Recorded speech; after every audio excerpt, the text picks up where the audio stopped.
우리는 보통 하루를 바쁘게 지낸 후 밤에 잠을 자면서 체력을 충전하는 시간을 갖게 됩니다.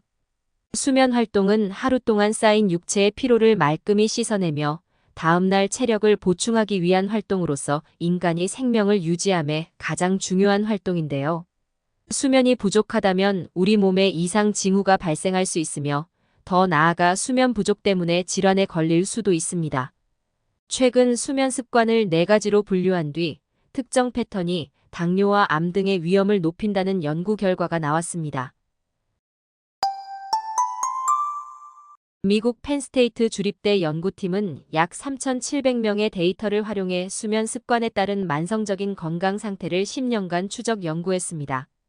연구팀은 참가자들로부터 4가지 수면 습관을 확인하였는데요. 참가자들은 좋은 수면 습관을 가졌거나 주말에 잠을 몰아서 자거나 불면증을 겪거나 낮잠을 자는 유형으로 나뉘었습니다. 10년간 불면증에 시달린 이들은 심혈관 질환, 당뇨병, 우울증, 노쇠에 시달릴 가능성이 72%에서 188% 높았습니다.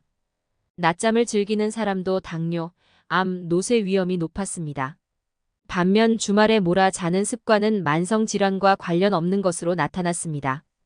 2017년 서울대 병원의 연구 결과 심한 수면 무호흡증 환자가 심혈관 질환으로 사망할 위험은 정상인 대비 17배 높았고 불면증 환자는 8배 높은 것으로 나타났습니다. 또한 수면 부족은 암 발생과도 연관이 있다고 하였는데요. 이는 수면이 면역체계, 대사 호르몬, 세포 기능 등에 영향을 미치기 때문이며 특히 수면 부족은 신체의 염증 반응을 높여 암 발생 위험을 증가시킨다고 하였습니다. 불면증은 잠에 들기까지 30분 이상이 걸리거나 수면 중 5회 이상 깨고 총 수면 시간이 6시간이 되지 않는다면 불면증일 수 있습니다. 국내 불면증 환자는 성인 3명 중 1명으로 흔하지만 방치해선 안 되는데요. 개인의 불면증 증상, 생체 리듬, 업무 환경 등을 고려해 개인에 맞는 처방을 받는 게 좋습니다. 그렇다면 수면제로 불면증을 치료할 수 있을까요? 불면증을 치료하기 위해선 수면 습관의 개선, 인지행동 치료, 약물 치료 3가지가 모두 이뤄져야 하는데요. 하지만 원인 분석이나 평가, 치료 없이 특정 약물을 지속적으로 복용하는 것은 바람직하지 않습니다. 원인이나 의심되는 질환을 찾고 수면 습관이 문제라면 습관을 교정하면서 수면제는 가급적 짧게 필요한 기간 최소 용량만을 사용하는 것이 원칙입니다. 특히 일부 수면제는 내성과 금단 증상으로 인해 중독 위험이 있는데요. 흔히 사용되는 졸피뎀 계통의 수면제는 장기 복용하면 약을 복용하지 않으면 못 잘 것 같은 느낌이 들면서 심리적으로 의존하게 됩니다. 따라서 지속적으로 복용하려면 전문가의 상의와 모니터링이 수반되어야 합니다. 수면제는 대표적으로 인지기능 저하의 부작용이 있습니다. 잠에서 깬 이후 자신이 했던 행동이나 대화 내용을 기억하지 못하는 전향성 기억 상실이 대표적인데요. 이와 같은 부작용에 주의하면서 복용해야 합니다. 특히 술과 수면제를 함께 복용하는 것은 이러한 인지장애의 위험을 높이고 수면 무호흡증의 위험을 배로 증가시킬 수 있어 매우 주의해야 합니다.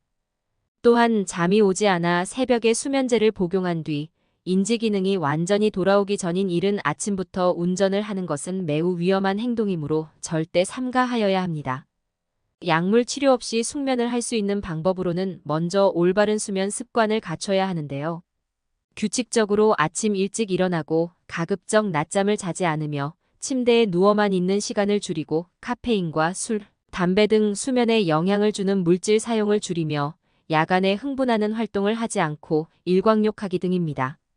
특히 일광욕을 통해 햇빛이 눈으로 들어와 뇌까지 전달되면 낮에 깨어있고 밤에 잘 잠들도록 하는 하루 주기 리듬을 형성하는 데 아주 좋습니다. 그리고 인지행동치료 기법도 있는데요. 졸릴 때만 침실에 들어간다, 침실에서는 일을 하지 않는다 등의 행동 원칙을 정하고 침대에서는 자는 시간만 보내고 각성하면 침대에서 나오도록 합니다. 즉 침대와 수면의 조건화를 만드는 작업입니다. 그 밖에도 누워있는 시간을 제한하며 누워있는 시간과 자는 시간을 같게 만드는 수면 제한법, 복식호흡, 요가, 반신욕 등 신체와 정신을 이완시키는 이완요법들도 인지행동 치료에 해당합니다. 그리고 기상시간을 고정하는 것도 좋습니다. 수면의학의 관점에서는 아침 일찍 일어나야 그날 밤 일찍 잘 수 있는 힘이 채워집니다.